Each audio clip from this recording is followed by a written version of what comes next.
a des choses à dire, tout le monde a envie d'écrire, tout le monde ne le fait pas, mais quelquefois on le fait au cours des aventures de sa vie. On laisse ses écrits dans des tiroirs, parce qu'on a autre chose à faire. Et un jour, finalement, on relit ce qu'on a écrit, et on se dit que ça pourrait être partagé, parce qu'on a eu l'occasion de vivre des choses que peut-être d'autres n'ont pas vécues, à une époque où tout était beaucoup plus facile, où il y avait beaucoup plus de liberté, moins de normes, de craintes, de principes de précaution, de craintes de terrorisme.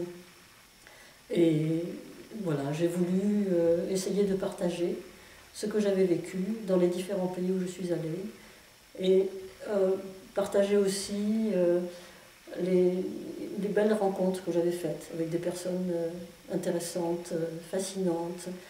Et c'est pourquoi j'ai mis ces quelques textes ensemble. Ils sont très variés.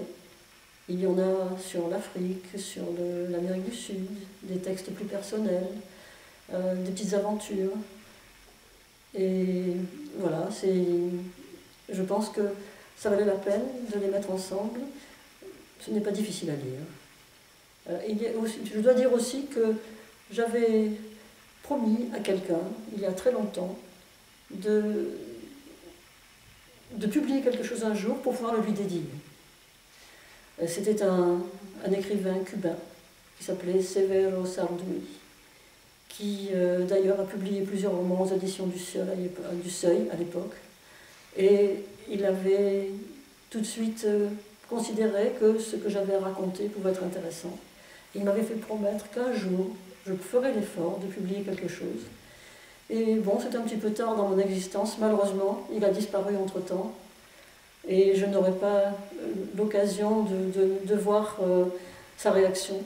Mais j'ai tenu ma promesse et je lui ai dédié ce livre. Pourquoi des nouvelles? Parce que je suis plus un sprinter qu'un coureur de fond. Et je ne me sens pas dans la peau d'un romancier. Je laisse ça aux autres qui ont peut-être plus de talent que moi pour ce genre de choses. Et les nouvelles, c'est facile à lire, on les prend et on les laisse. C'est ce que vous pouvez faire.